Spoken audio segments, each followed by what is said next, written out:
Bem-vindo ao Bíblia no Ano. Um plano simples, com porções diárias de leitura e conexão com a palavra, para que ao longo de um ano, completemos juntos esse marco tão importante na nossa jornada de fé. Em 2 Crônicas 13-16, vemos o reinado de Abias e depois de Asa, que começa com fidelidade ao Senhor, mas termina com desobediência e confiança em alianças humanas. Em João 9, do 1 ao 23, Jesus cura um homem cego de nascença, gerando grande comoção e questionamentos entre os religiosos. Que nossa fé não se abale com a oposição e que confiemos no Senhor em todas as fases da vida, como o cego que testemunhou com coragem, e que a cada dia tomemos nossa porção da palavra e sejamos transformados por ela. Boa reflexão. 2 Crônicas 13. No 18º ano do reinado de Jeroboão, Abias tornou-se rei de Judá e reinou 3 anos em Jerusalém. O nome de sua mãe era Maaca, filha de Uriel, de Gibeá. E houve guerra entre Abias e Jeroboão. Abias entrou em combate levando uma força de 400.000 excelentes guerreiros, e Jeroboão foi enfrentá-lo com 800.000 excelentes guerreiros. Abias subiu o monte Zemaraim, nos montes de Efraim, e gritou: Jeroboão e todo Israel, ouçam-me! Vocês não sabem que o Senhor, o Deus de Israel, deu para sempre o reino de Israel a Davi e a seus descendentes mediante uma aliança irrevogável? Mesmo assim, Jeroboão, filho de Nebate, servo de Salomão, filho de Davi, rebelou-se contra o seu senhor. Alguns homens vadios e imprestáveis juntaram-se a ele e se opuseram a Roboão, filho de Salomão, quando ainda era jovem, indeciso e incapaz de oferecer-lhes resistência. E agora vocês pretendem resistir ao reino do Senhor, que está nas mãos dos descendentes de Davi. Vocês são de fato uma multidão imensa, e têm os bezerros de ouro que Jeroboão fez para serem os seus deuses. Mas não foram vocês que expulsaram os sacerdotes do Senhor, os descendentes de Arão, e os levitas, e escolheram os seus próprios sacerdotes, como fazem os outros povos? Quem quer que se consagre com um novilho e 7 carneiros pode tornar-se sacerdote daqueles que não são deuses. Quanto a nós, o Senhor é o nosso Deus, e não o abandonamos. Os nossos sacerdotes, que servem ao Senhor auxiliados pelos levitas, são descendentes de Arão. Todas as manhãs e todas as tardes, eles apresentam holocaustos e incenso aromático ao Senhor. Arrumam os pães sobre a mesa cerimonialmente pura e todas as tardes acendem as lâmpadas do candelabro de ouro. Pois nós observamos as exigências do Senhor, o nosso Deus, enquanto que vocês o abandonaram. E vejam bem, Deus está conosco. Ele é o nosso chefe. Os sacerdotes dele, com suas cornetas, farão soar o grito de guerra contra vocês. Israelitas, não lutem contra o Senhor, o Deus dos seus antepassados, pois vocês não terão êxito. Enquanto isso, Jeroboão tinha mandado tropas para a retaguarda do exército de Judá, de forma que ele estava em frente de Judá, e a emboscada estava atrás. Quando o exército de Judá virou-se, e viu que estava sendo atacado pela frente e pela retaguarda, clamou ao Senhor. Os sacerdotes tocaram suas cornetas, e os homens de Judá deram o grito de guerra. Ao som do grito de guerra, Deus derrotou Jeroboão e todo o Israel diante de Abias e de Judá. Os israelitas fugiram dos soldados de Judá, e Deus os entregou nas mãos deles. Abias e os seus soldados lhes infligiram grande derrota. 500.000 excelentes guerreiros de Israel foram mortos. Os israelitas foram subjugados naquela ocasião, e os homens de Judá tiveram força para vencer, pois confiaram no Senhor, o Deus dos seus antepassados. Abias perseguiu Jeroboão e tomou-lhe as cidades de Betel, Gesana e Efron, com os seus povoados ao redor. Durante o reinado de Abias, Jeroboão não recuperou o seu poder, até que o Senhor o feriu, e ele morreu. Abias, ao contrário, fortaleceu-se. Ele se casou com 14 mulheres e teve 22 filhos e 16 filhas. Os demais acontecimentos do reinado de Abias, o que ele fez e o que disse, estão escritos nos relatos do profeta Ido. 2 Crônicas 14. Abias descansou com os seus antepassados e foi sepultado na cidade de Davi. E o seu filho Asa foi o seu sucessor, e em seu reinado o país esteve em paz durante 10 anos. Asa fez o que o Senhor, o seu Deus, aprova. Retirou os altares dos deuses estrangeiros e os altares idólatras que havia nos montes, despedaçou as colunas sagradas e derrubou os postes sagrados. Ordenou ao povo de Judá que buscasse o Senhor, o Deus dos seus antepassados, e que obedecesse às leis e aos mandamentos dele. Retirou os altares idólatras e os altares de incenso de todas as cidades de Judá, e o reino esteve em paz durante o seu governo. Também construiu cidades fortificadas em Judá, aproveitando esse período de paz. Ninguém entrou em guerra com ele durante aqueles anos, pois o Senhor lhe deu descanso. Disse ele ao povo de Judá: Vamos construir estas cidades com muros ao redor, fortificadas com torres, portas e trancas. A terra ainda é nossa, porque temos buscado o Senhor, o nosso Deus.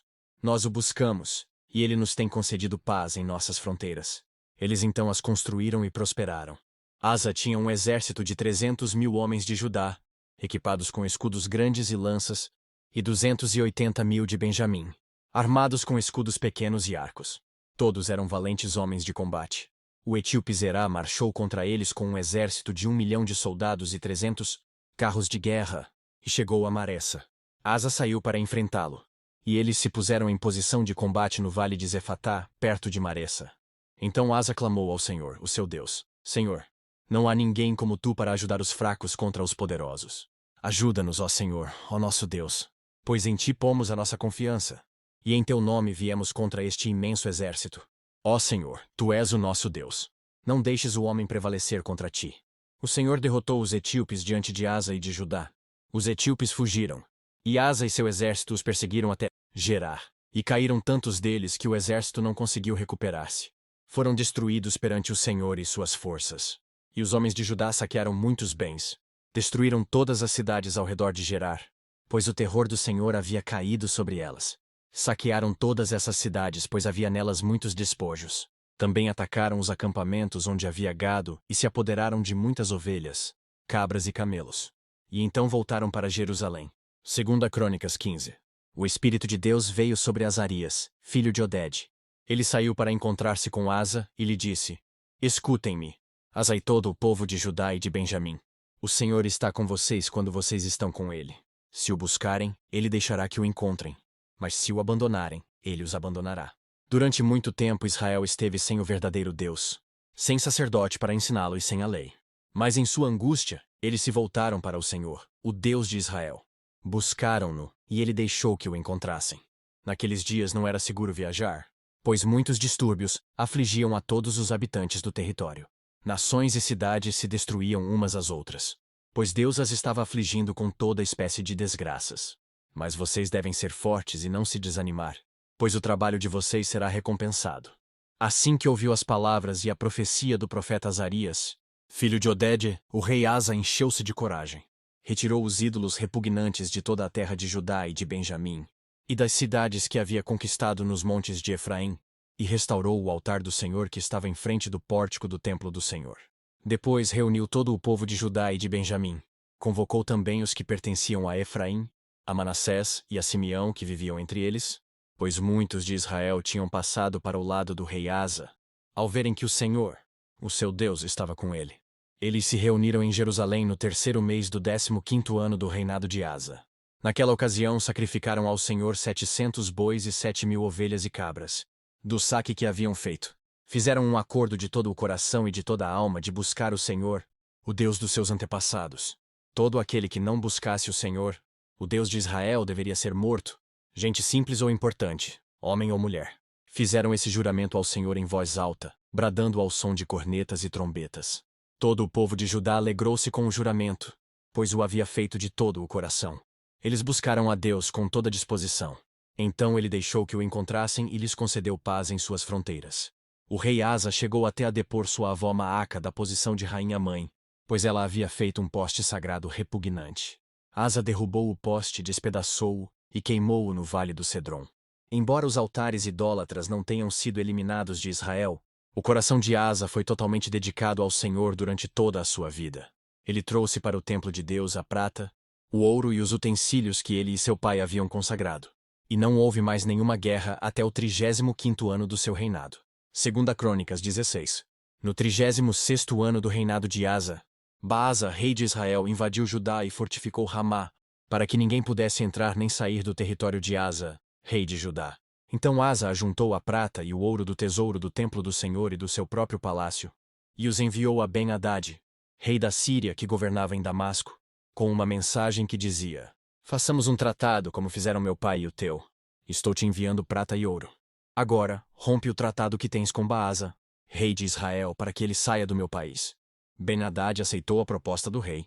Asa ordenou aos comandantes das suas forças que atacassem as cidades de Israel.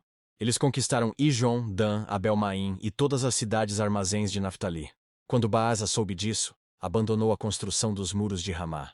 Então o rei Asa reuniu todos os homens de Judá, e eles retiraram de Ramá as pedras e a madeira que Baasa estivera usando. Com esse material Asa fortificou Geba e Mispá.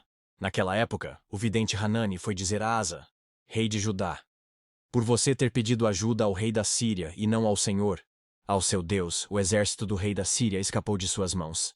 Por acaso os etíopes e os líbios não eram um exército poderoso, com uma grande multidão de carros e cavalos? Contudo, quando você pediu ajuda ao Senhor, ele os entregou em suas mãos. Pois os olhos do Senhor estão atentos sobre toda a terra para fortalecer aqueles que lhe dedicam totalmente o coração. Nisso você cometeu uma loucura. De agora em diante terás que enfrentar guerras. Asa irritou-se contra o vidente por causa disso. Ficou tão indignado que mandou prendê-lo. Nessa época, Asa oprimiu brutalmente alguns do povo. Os demais acontecimentos do reinado de Asa, do início ao fim, estão escritos nos registros históricos dos reis de Judá e de Israel. No 39º ano de seu reinado, Asa foi atacado por uma doença nos pés. Embora a sua doença fosse grave, não buscou a ajuda do Senhor, mas só dos médicos. Então, no 41º ano do seu reinado, Asa morreu e descansou com os seus antepassados. Sepultaram-no no túmulo que ele havia mandado cavar para si na cidade de Davi. Deitaram-no num leito, coberto de especiarias e de vários perfumes de fina mistura, e fizeram uma imensa fogueira em sua honra. João 9. Ao passar, Jesus viu um cego de nascença. Seus discípulos lhe perguntaram: Mestre, quem pecou, este homem ou seus pais, para que ele nascesse cego? Disse Jesus: nem ele nem seus pais pecaram, mas isto aconteceu para que a obra de Deus se manifestasse na vida dele. Enquanto é dia, precisamos realizar a obra daquele que me enviou. A noite se aproxima, quando ninguém pode trabalhar. Enquanto estou no mundo, sou a luz do mundo. Tendo dito isso, ele cuspiu no chão, misturou terra com saliva e aplicou-a aos olhos do homem. Então lhe disse: vá lavar-se no tanque de Siloé, que significa enviado. O homem foi, lavou-se e voltou vendo. Seus vizinhos e os que anteriormente o tinham visto, mendigando, perguntaram: não é este o mesmo homem que costumava ficar sentado, mendigando? Alguns afirmavam que era ele. Outros diziam: não, apenas se parece com ele. Mas ele próprio insistia: sou eu mesmo. Então, como foram abertos os seus olhos? Se interrogaram-no eles. Ele respondeu: o homem chamado Jesus misturou terra com saliva, colocou-a nos meus olhos e me disse que fosse lavar-me em Siloé. Fui, lavei-me e agora vejo. Eles lhe perguntaram: onde está esse homem? Não sei, disse ele. Levaram aos fariseus o homem que fora cego. Era sábado o dia em que Jesus havia misturado terra com saliva e aberto os olhos daquele homem. Então os fariseus também lhe perguntaram como ele recebera a visão. O homem respondeu: ele colocou uma mistura de terra e saliva em meus olhos. Eu me lavei e agora vejo. Alguns dos fariseus disseram: esse homem não é de Deus, pois não guarda o sábado. Mas outros perguntavam: como pode um pecador fazer tais sinais miraculosos? E houve divisão entre eles. Tornaram, pois, a perguntar ao cego: que diz você a respeito dele? Foram os seus olhos que ele abriu. O homem respondeu: ele é um profeta. Os judeus não acreditaram que ele fora cego e havia sido curado enquanto não mandaram buscar os seus pais. Então perguntaram: é este o seu filho, o qual vocês dizem que nasceu cego? Como ele pode ver agora? Responderam os pais: sabemos que ele é nosso filho e que nasceu cego. Mas não sabemos como ele pode ver agora ou quem lhe abriu os olhos. Perguntem a ele: idade ele tem? Falará por si mesmo. Seus pais disseram isso porque tinham medo dos judeus, pois estes já haviam decidido que, se alguém confessasse que Jesus era o Cristo, seria expulso da sinagoga. Foi por isso que seus pais disseram: idade ele tem? Perguntem a ele. Que as palavras de hoje permaneçam em seu coração e transformem sua caminhada de fé. Não esqueça de curtir, compartilhar e se inscrever no canal para continuar essa jornada conosco. Se ficou para trás, não tem problema. É só assistir aos vídeos anteriores e se manter firme no plano. Nos vemos no próximo vídeo para mais uma porção da Palavra de Deus. Até lá. A paz.